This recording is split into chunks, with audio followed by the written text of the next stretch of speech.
নদীতে যেন মাছ ধরার অভিযান নয়, চলছে যুদ্ধ।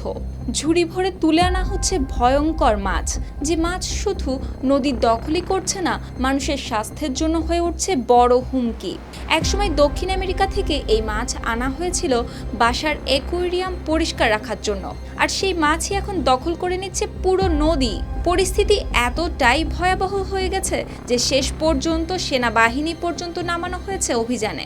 অথচ এই মাছ মানুষ শখ করে বাসায় রাখত, এখন সেই মাছ নিয়েই আতঙ্কিত পুরো শহর। নদীর পর নদীর দখল করে নিচ্ছে ভয়ঙ্কর এই সাকার ফিশ।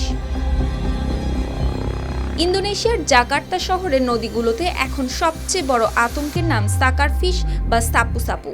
মূলত অ্যাকোয়ারিয়ামের কাজ ও শৈবাল পরিষ্কার রাখার জন্য এই মাছ আনা হয়েছিল দক্ষিণ আমেরিকা থেকে, কিন্তু সময়ের সঙ্গে সঙ্গে অনেকের ট্যাঙ্কে জায়গা না হওয়ায় মাছগুলো ফেলে দেওয়া হয় নদীতে, আর সেখান থেকেই বিপদের শুরু। দ্রুত বংশবিস্তার করে এই মাছ এখন নদীর স্বাভাবিক পরিবেশ নষ্ট করছে। প্রশাসনের দাবি, নদীর তলদেশ ও পাড় ক্ষতিগ্রস্ত হওয়ায় কোথাও কোথাও ধসের ঝুঁকিও তৈরি হয়েছে। শুধু তাই নয়, এই মাছের শরীরে ভারী ধাতু থাকার কথাও জানিয়েছে স্থানীয় কর্তৃপক্ষ।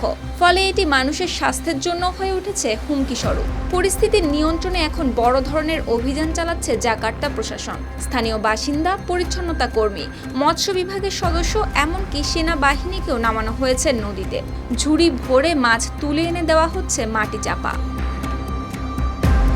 সবচেয়ে উদ্বেগের বিষয়, কিছু এলাকায় এখনো এই মাছ দিয়েই তৈরি হচ্ছে বিভিন্ন রকমের খাবার। তাই স্থানীয় প্রশাসন সাধারণ মানুষকে সতর্ক করে বলছে, কম দামের খাবারের লোভে যেন কেউ মৃত্যু ঝুঁকি না নেয়। শুক্তি রায়, RTV।